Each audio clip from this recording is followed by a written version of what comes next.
Welcome to Rashmi's रसोई। आज मी तुम्हाला काटेरी अशी तारली मच्छी आमच्या आगरी कोळी पद्धतीने कशी फ्राय करायची ही रेसिपी दाखवणार आहे। त्यासाठी हा व्हिडिओ तुम्ही शेवटपर्यंत बघा आणि माझ्या चॅनलला लाईक, शेअर आणि सबस्क्राइब करा। तारली फ्राय करण्यासाठी आपण ही 7 तारली घेतली आहेत। एकदम ताजी तारली आहेत। 1 चमचा आलं लसूण पेस्ट, चवीप्रमाणे मीठ, 1 चमचा हळद, 2 चमचे घरचा आगरी कोळी मसाला, हाफ लेमन यूज करणार आहोत आणि तळायसाठी तेल यूज करणार आहोत। सर्वात आधी ही तारली कशी साफ करायची ते दाखवते आणि हे बघा, ह्याची गावडी बघूनच तुम्हाला कळेल का किती ताजा एकदम तारल्या आहेत। ह्याची वरची खवलं काढून घ्यायची आहेत। माझ्याकडे काती आहे म्हणून मी कातीचा वापर करते। तुम्ही सुरीने देखील इझिली ही तारली कट करू शकता। ह्या तारलीची खवलं काढून घेतल्यावर हे डोकं काढून घ्यायचे। जर तुम्हाला हाताने काढता येत नसेल तर तुम्ही सुरीने किंवा कातीने काढलं तरी चालू शकते। आणि ही आतली पण घाण अशी खेचून काढायची आहे। नंतर ह्याचे बाजूचे जे फिन्स आहेत ते आपण कट करून घेणार आहोत आणि ह्याला अशी थोडी कर्वी पाडून घ्यायची आहे, म्हणजे आतून पण मच्छी व्यवस्थित फ्राय होते।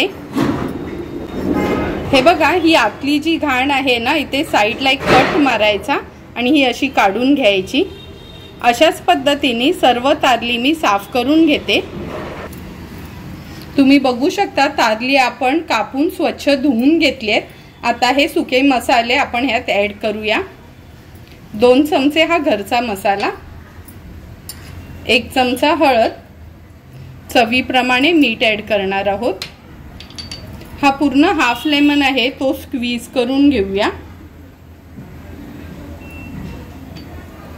आणि 1 चमचा आपण आलं लसूण पेस्ट यूज करणार आहोत। आता हे सर्व मसाले ह्या तारलींना व्यवस्थित लावून घ्यायचे आहेत। हे बघा, सर्व तारलींना व्यवस्थित आपला मसाला मॅरिनेट करून झाला। आता लगेचच आपण हे फ्राय करायला घेणार आहोत। गॅसवर मी हा पॅन गरम करत ठेवलेला।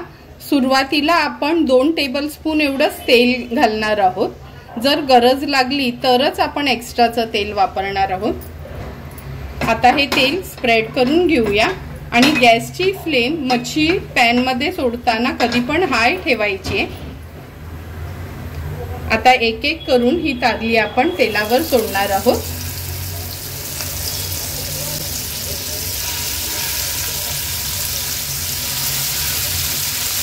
तुम्ही बघू शकता मी ह्या तारलींना अजिबात पिठानी किंवा रव्यानी कोट नाही केलं। नॉर्मली आम्ही आगरी कोळी लोक विदाउट कोटिंगच मच्छी फ्राय करतो।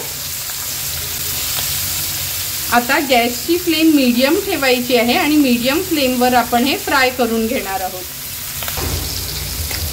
3 ते 4 मिनिटं झालीत। आपण एक एक करून आता ही तारली पलटून घेणार आहोत।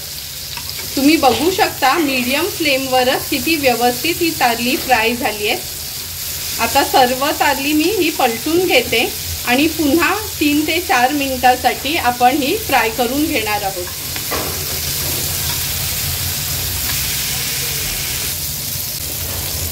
तुम्ही बघू शकता दोन्ही साइडनी ही तारली व्यवस्थित फ्राय करून झाली आहे। आता ही आपण सर्विंग प्लेट मध्ये सर्व करून घेणार आहोत।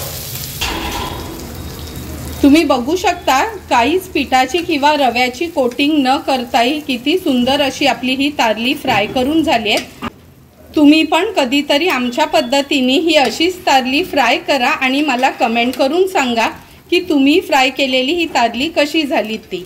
जर तुम्हाला माझा हा तारली फ्रायचा व्हिडिओ आवडला असेल तर नक्की माझ्या चॅनलला तुम्ही लाईक, शेअर आणि सबस्क्राइब करा। Thank you for watching my video.